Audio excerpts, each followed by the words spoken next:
Hello everyone, आप देख रहे हैं न्यूज़ोपीडिया, साथ में आपके शिखा ठाकुर।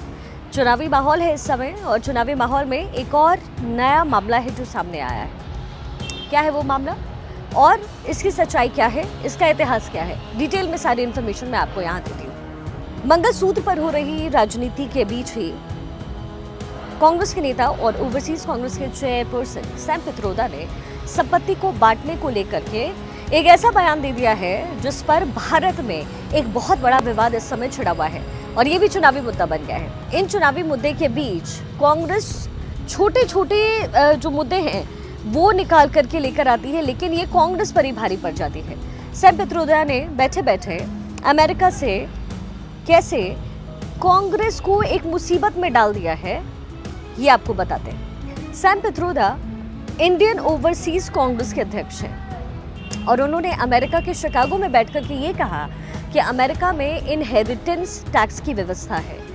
इस टैक्स का मतलब है कि लोगों की संपत्ति का 45% हिस्सा ही उनकी मृत्यु के बाद उनके परिवार को मिलता है विरासत में, और बाकी का जो 55% हिस्सा है वो सरकार ले लेती है।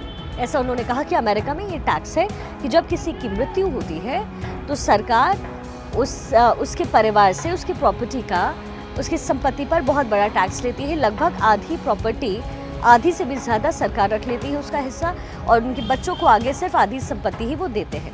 ये अमेरिका में है, लेकिन भारत में ऐसा नहीं होता। और भारत में भी उन्होंने ये कहा कि इस नए कानून पर, इस टैक्स पर चर्चा होनी चाहिए कि भारत में भी ऐसी कोई व्यवस्था हम करें।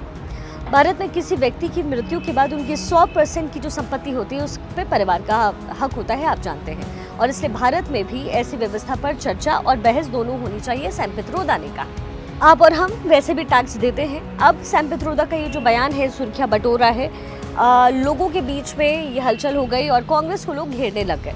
प्रधानमंत्री मोदी ने भी कांग्रेस को इस पूरे मामले पर जमकर घेरा। कांग्रेस इसके बाद सैम पित्रोदा के इस बयान देने के बाद बैकफुट पर आई। कांग्रेस को ये पता है कि इस बयान से कांग्रेस को नुकसान होगा और कांग्रेस ने कहा कि सैम पित्रोदा के बयान से पार्टी का कोई लेना देना नहीं है, ये उनका निजी बयान है, उनका निजी विचार है, और कांग्रेस इनहेरिटेंस टैक्स को लेकर के कोई वादा नहीं करती और ना ही कांग्रेस ने कहा है कि वो इसे लागू करेगी। ये सैम पित्रोदा का निजी बयान है, कांग्रेस का लेना देना नहीं है।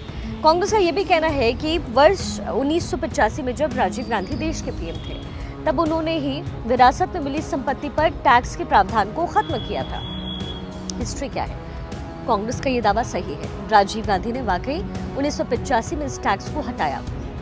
हमारे यहाँ इसे स्टेट ड्यूटी टैक्स कहते थे, जिसमें 20 लाख रुपए से ज्यादा की पैतृक संपत्ति पर सरकार अधिकतम 85% तक टैक्स वसूल कर सकती थी, और तब लोग इस टैक्स का विरोध करते थे और इस टैक्स को 1985 में राजीव गांधी की सरकार ने तब खत्म किया था। अब कांग्रेस उसका श्रेय ले रही है और कह रही है कि हम ऐसे टैक्स लगाते नहीं, हम तो बल्कि खत्म करते हैं। राजीव गांधी ने इसे खत्म किया था। कांग्रेस वर्ष 2011 में उस समय के गृह मंत्री पी चिदम्बरम, जो कि फाइनेंस मिनिस्टर भी थे उस समय, उन्होंने कहा था कि सरकार को टैक्स रेवेन्यू बढ़ाने की जरूरत है और इसके लिए लोगों को विरासत में मिलने वाली संपत्ति पर इनहेरिटेंस टैक्स लोगों पर लगाना चाहिए। ऐसा उस समय पी चिदम्बरम ने कहा था। और आज जब सैम पित्रोदा ने ये बात कही तो वो एक माइंडसेट जो है कांग्रेस की समझ में आई। कांग्रेस हालांकि बचने की कोशिश कर रही है, लेकिन इस पूरे मामले का सच है और बीजेपी जाहिर है इसका फायदा उठा रही है।